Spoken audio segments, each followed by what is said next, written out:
ایک بھلے اچھے خاصے مرد کو بگاڑنے پر کبھی عورتوں کی خواہشات ہوتی ہیں، ان کی لمبی خواہشات.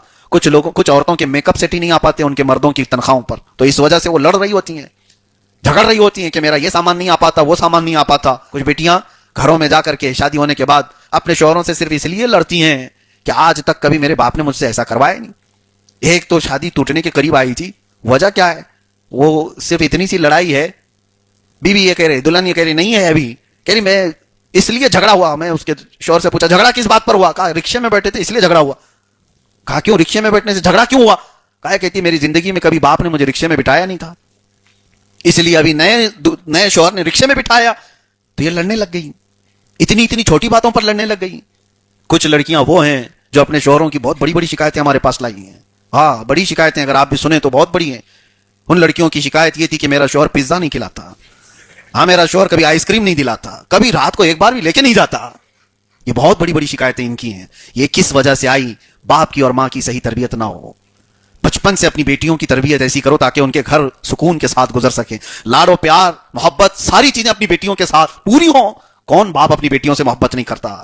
بیٹیاں ہمارے آنکھوں کی ٹھنڈک ہیں، ہمارے جگر کی ٹکڑیاں، لیکن ساتھ میں انہیں یہ سمجھائیں کہ یہ زندگی بعد کی، ہمیشہ باپ کا پیار نہیں ہوتا، ہمیشہ تمہاری ماں کی یہ ممتا ساتھ نہیں رہتی. آگے کی زندگی تمہیں خود اپنے پیروں پر کھڑے ہو کر کے گزارنا ہے. کچھ سختیاں آئیں گی، کچھ مصیبتیں آئیں گی، ان کا سامنا کرنا ہوگا، کبھی گھر میں فاقہ ہوگا.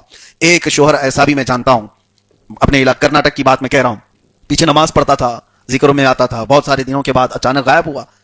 پوچھا گیا کیا ہوا؟ کہا کہ وہ تو چلا گیا، وہ بنگلور چلا گیا دوسری جگہ پر. کئی دنوں کے بعد پتا چلا کہ وہ بگڑ گیا ہے بہت بری طرح سے، شراب پی رہا ہے، نشہ کر رہا ہے، بہت ساری چیزیں ہو گئی چند ہی سالوں میں. میں آپ کو بتاتا ہوں، یہ کئی بار میں نے اپنے بیان میں بھی کہا.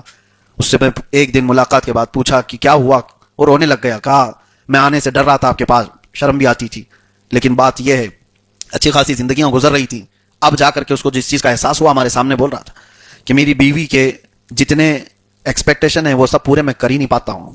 اس کے سارے جتنے سامان ہیں وہ ساری چیزیں لا نہیں پاتا تھا، تنخواہ کم تھی، اور اس نے مجھے کہا کہ اور بڑی نوکری کر لو. تو میں نوکری کرنے کے لیے ادھر چلا گیا، پھر بھی یہ ساری چیزیں ہو نہیں پاتی تھی گھر کی. میری بیوی کچھ نہ کچھ چیزیں بولتی اور پھر مجھے ٹونٹ مارتی، اور میں شرمندہ ہو جاتا، کچھ نہ کچھ کر کے میری بیوی کے ساری چیزیں لے آؤں. اس کے بعد پھر سگریٹ پینے کی عادت پڑ گئی. پھر دوستوں کے مجمع میں بیٹھتے بیٹھتے پھر ٹینشن اتنا زیادہ ہو گیا، ڈپریشن میں آ گیا. پھر لوگوں نے مجھے شراب بھی پلا دیا، ڈرگس بھی دے دیا، وہاں تک پہنچ گیا. لیکن میرے عزیزو، جڑ کیا تھی اس کی؟ جڑ کیا تھی؟ ایک بھلے اچھے خاصے مرد کو بگاڑنے پر کبھی عورتوں کی خواہشات ہوتی ہیں، ان کی لمبی خواہشات. کچھ عورتوں کے میک اپ سیٹ ہی نہیں آ پاتے ان کے مردوں کی تنخواہوں پر، تو اس وجہ سے وہ لڑ رہی ہوتی ہیں، جھگڑ رہی ہوتی ہیں کہ میرا یہ سامان نہیں آ پاتا، وہ سامان نہیں آ پاتا.